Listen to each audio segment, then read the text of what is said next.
Hi, I'm Gaga. And I'm Papa. Hit the like button, subscribe, and ring the bell. Follow us on social media, Twitter and Instagram. And head on over to TikTok, where we just published our first TikTok on Mabie Island. We'd like to shout out our new islanders from Christchurch, New Zealand. And Brazil. And Norway. And the Philippines. So today, guys, we're reacting to Nothing New, Taylor's version from The Vault. It features Phoebe Bridgers and originally written in 2012. She's now re-released it on her own. It's part of the Red album. There's no video, but there's a lyric video. And can you believe this song was originally written 9 years ago? Islanders, do not turn away as we go through the lyrics. When we get to the breakdown, we are going to tell you what Taylor Swift was thinking when she wrote these words 9 years ago. Or we think so, huh? Okay, guys, are you ready to listen to Nothing New by Taylor Swift? Yes. Yeah. Here we go.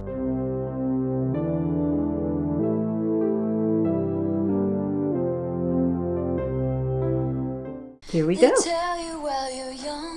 I like the beat to it. Mm-hmm. Ooh, hunt and slay. That's Pretty some brutal. Yeah. She looks like she's been through. That's Wow. kind of mean. Yeah, they tell you to fly and then they shoot at you. Yeah. Too much to drink tonight, and I know it's sad. Having too much to drink will make you say what you think. It's like I Wakes her up in the middle of the night worrying about something. and we still want me when I'm nothing new. Ooh. Wow. Got a radiance, you only have at 17. And she'll say Worrying about she somebody got taking her place, I guess. me. Say I'm Now, is this Phoebe singing here? cry myself Could to be. sleep. They sound good together. Yeah, they do. And she's doing Taylor's lyrics justice. I like her. I can feel Kind of sad. I know it. when I'm nothing new.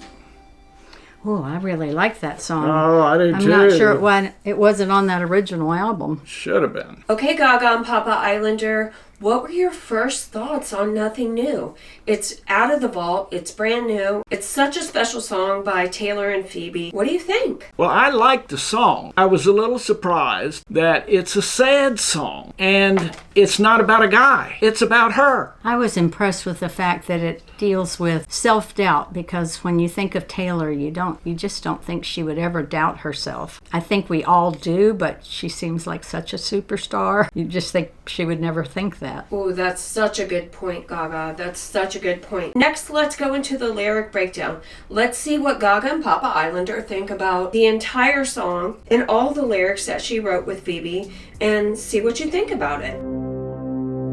Starting here with the first verse, they tell you while you're young, girls go out and have your fun. Then they hunt and slay the ones who actually do it. Criticize the way you fly, soaring through the sky. Shoot you down and then they sigh. Ooh. And say, looks like she's been through it. Yes. I think women have a tendency to tear each other down more than men do. And I have noticed too, like on social media, it's gotten a little worse. People will say a lot of terrible things that they would never say to someone's face. Right. And I Right. challenge you not to say things that you wouldn't say to someone's face. I have a little bit of different take in that I think this is Taylor not lashing out, but seeing the music industry and the people that cover the music industry, because if they build you up and say girls go out and have some fun, and they're building you up to be a star, and then they find out, oh, she drank a little bit too much at this party, they sell as many magazines off the rack and stories as they do when they're building you up. If they tear you down, they sell just as many magazines. That's true. And I can't help but think in the last few years of Meghan Markle, who married Prince Harry, when she was getting married, they said, oh, look, an American with an African-American background is marrying into British royalty. And it wasn't too long before they said, oh, she's fighting with the Queen. Oh, she's fighting with William and Kate. Oh, she's making Harry move to America. And they're still after it. And I think that was especially true in the British press. There was definitely a build-up in that case, and then a teardown. Definitely a teardown. I think Taylor is realizing that the people that write about the entertainment industry can do this to you. Pop, I want to ask you a question. This line, she looks like she's been through it. What's that mean? Well, I think they're saying, she's not as peppy as she was when she first came along, and they're sort of cooling on her. When you say cooling on her, what do you mean by that? We've seen the media can really, they do it to politicians. They build them up, and once they get in office, then they tear them down. They do the same with entertainers. Why? Because they sell papers and magazines either way. And it's almost like their rise is a whole story, and then Yes. their downfall is a better story. Yeah. Right, Yeah. right. Then the next line is, Gaga, Lord, what will become of me once I've lost my novelty? You know what is amazing to me here is Taylor wrote this when she was 22. She's now 31. I know. She wrote this. She already realized that the music industry could be very cruel to her. Yes. Probably in her own heart, she was still wondering how in the world this happened to her and didn't recognize the full impact that she would have as a poet and a lyricist and a Right. songwriter. I think she worried that maybe the success was a flash in the pan and maybe she was going to age out. Not maybe right away, but she was already seeing that she was the young, fresh, singer, and that someone would come along and bump her off. So I guess you'd say she was worrying about ageism. Well, I think so, and it goes into this next verse. I've had too much to drink tonight. I know it's sad, but this is what I think about in the middle of the night. I can feel time moving. How can a person know everything at 18 when you're rising high and you're on the way up, and then nothing when you turn 22? How will you want me when I'm nothing new? I think when you're 18, you feel like you pretty much know it all. No offense, Coleman. But then as you get a little older, you realize, ooh, there's a lot I don't know. And maybe I should respect my parents a little more. And, things kind of change in your mind. And she lets her doubts come out. She's very honest about it. She's very honest, but she also, at age 22, is starting to get a real understanding of the music industry. I'm not being critical of the music industry. It's a fact of life. They want young stars, and there's several reasons for that. Number one, when they get a young star, the fans tend to be the same age as the star. First of all, the music industry, you can be the greatest singer in the world. If you're not picked up by a record label, you're not going anywhere. So once a record label picks you up, they spend a lot of money producing your records, promoting you, putting out merchandise in your name. It's a business. It's a business. It's a business. I think what she's saying is, oh, wow, you can really get your heart hurt if you don't toughen up in this business. Right. And to me, what's interesting is maybe these are the first realizations that she needs to take control of her own music and not be managed by someone else. Well, not only that, but they say that the younger stars, there's a lot of money in the merchandise industry. Yes. And the younger stars sell way more merch, as they say, because people, as they get older, they love the music, but they don't buy posters. They don't buy t-shirts. They don't spend as much money. They're not as fanatical at the shows. Mm-hmm. And so the music industry, it's all about money. And the record companies also think, if I have younger stars, I have a better chance of holding on to them longer. They're easier to manage, and they have a longer lifespan before they, as they say, age out. Taylor at age 22 is starting to think, so is this going to happen to me? How long will it be cute, all this crying in my room, when you can't blame it on my youth and roll your eyes with affection, and my cheeks are growing tired from turning red and faking smiles? Are we only buying time till I lose your attention? And I think here she's not only talking about the business side of it, but also her fans. Also her fans. Some fans can be fickle. I'm not saying you Swifties are fickle, but it's something I think every starlet or singer worries about. I think up here, how long will this be cute, all this crying in my room? I think this is her saying, I need to get a grip and grow up.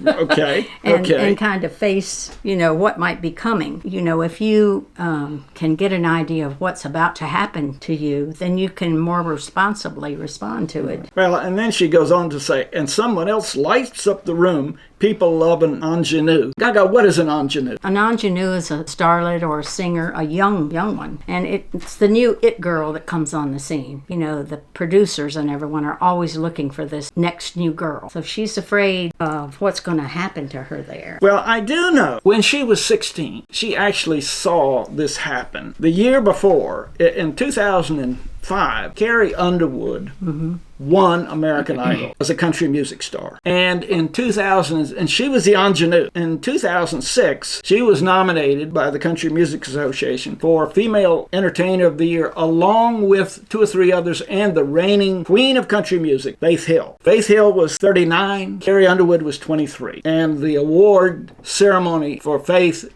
did not go well. Because I think she thought she was going to win. And Taylor knew that and saw that happen. Yeah. And realized that that could happen. The award for Female Vocalist of the Year goes to Carrie Underwood! On these lines where it says, my cheeks are growing tired and turning red from faking smiles. You know, everybody's had that, especially on their wedding day, where they had to smile so much they thought their face was going to crack, and you actually end up the day going, oh, you know. And then we've always been in situations like that, too. I know in politics, it's the same thing, where you're having to be pleasant with everyone, whether you want to or not. Whether you want to or not. And, you know, really, for Taylor, that was her way of saying she was a people pleaser. And there was a time where she was. And I think she had to learn to grow out of that and make sure that she was true to herself. Well, then she goes through the chorus again. And then she goes into a set of lines. I know someday I'm going to meet her. It's a fever dream, the kind of radiance you only have at 17. She'll know the way. And then she'll say she got the map from me. I'll say I'm happy for her, then I'll cry myself to sleep. What does she mean, Gaga, by a fever dream? Well, it's a dream that disturbed her, I would say. And that it's a worry for her that the new ingenue will bump her from the top spot. You spend years climbing to be the number one on that pedestal. And then you realize you're up there alone and people are shooting at you because they want to take your place. Well, now, producer Coleman, Taylor Swift is now 31 years old. Yeah. You know a lot about the music industry. Yes. Are there any ingenues that come to mind? There are a few. First one that comes to mind is Olivia Rodrigo. Yes. Okay. She is a huge Swiftie and has taken much inspiration from Taylor Swift herself. And recently they even met, and I wonder if Taylor was having the feelings she talks about in this song. About Olivia saying, I got the map from you? Or, Yes, and then... or maybe, you know, after she met her, maybe she went home and cried. But from what the fans think and what she has said about Olivia, I do not think she was upset. How old is Olivia Rodrigo? Olivia Rodrigo just turned 18 last year. Okay. So we see where Taylor's coming from. Yes. Yeah. So Gaga, you have some thoughts about that one line there.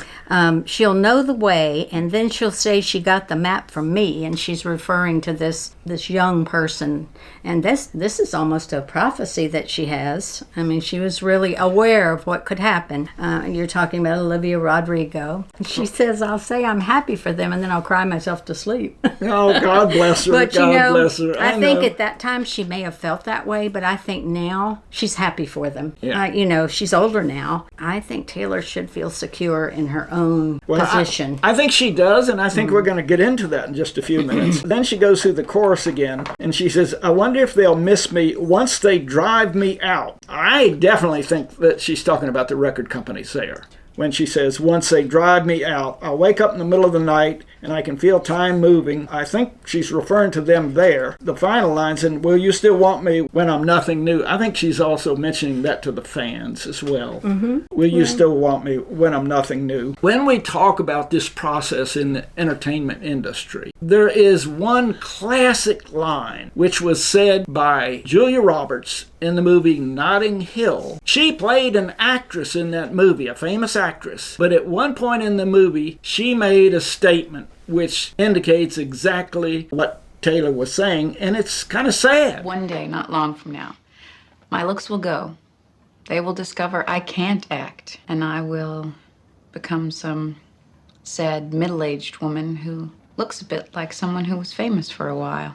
We pretty well finished the lines. Gaga and I have some ideas about Will Taylor be around for the long haul or not? But we want your opinion as to what you say. Is she going to be with us for a long time, or is she going to be replaced by the new ingenue and her career will not be the same? We have some ideas, but we want to hear from you. Gaga, what do you think? Well, I think Taylor Swift will always be with us because she's such a fantastic lyricist and songwriter. I just don't think we'll ever get tired of that. Well, she writes most of her own music, right? Yes, and she's taken charge of her own life so that she's in control of her own music. And if she wants a song to go out to some other group, Right. she can do that. Or if she wants to put what she wants to on the album, she can do that, even if it's 10 minutes long. I just don't think she will ever age out. I think she'll just mature like fine wine. Director Meredith, I have heard that she went through some kind of angst or whatever to take control of her own music. Can you talk about that a little bit? Absolutely, but even more than what I know, Coleman knows more than I do. But yes, she fought for her right. And so, Coleman, talk about that. Yeah.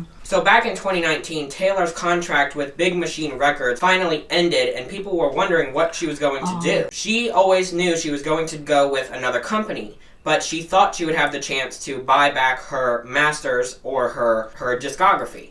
But before she could, somebody else bought them under her, and that is Scooter Braun. Oh, okay. Well, did she take control of some of her albums anyway? Yes, so as we speak, she is re-recording all of her albums that she does not own, and right now we're on the Red album. My final thought on that was that in addition to being, as Gaga said, a great lyricist and a poet who writes a lot of her own music, and as producer Coleman and director Meredith said, she's got control of her own music. I think the third ingredient is why I think she'll be around for a long time is she is a smart businesswoman. Yes, she is. Absolutely. She's a smart person. She is, and there are many stars that get the money, spend it, and never know where they went wrong or why they... And I love it that she didn't cave to the bullying. We think Taylor Swift, you're going to be around for a long, long time. Yes, you are. Dolly Parton once said, I'm a singer, I'm a songwriter. They can try and drive me out, as Taylor says, but she said, I started out selling records out of the trunk of my car, and I'll do it again. And If I have to. If I have to. And Dolly is 71 years old. I think you could probably call Taylor the man. Yes. Absolutely, absolutely. And that suit, remember that suit she wore? Yeah. So when it comes to giving a 1 to 5 star rating, 1 being the worst, 5 being the absolute best, what do you, Gaga and Papa Islander, give Nothing New by Taylor Swift and Phoebe Bridgers? You have to give it a 5. I mean, she's not talking about a guy. She's bearing her soul about herself and her relationship to her fans in the music industry, and I think she does it well. I got to give her a 5. As always. As always. She does it well. And I agree. I would also give it a 5. Now, I know that some people say we always give 5s, but Gaga, these songs are exceptional. Yes, they are. And if they were some other artist or some other lesser lyrics, this is a benefit to her writing her own feelings. Yes, And I think it deserves a 5. I do too. Okay, Islanders, we'd like to hear what you think of the song Nothing New. Even though it is something new, we'd like for you to leave your comments and also tell us what you want us to react to next. Yeah. Like, subscribe, and comment. We will see you next time. It's nice to know. So many nice people. Bye.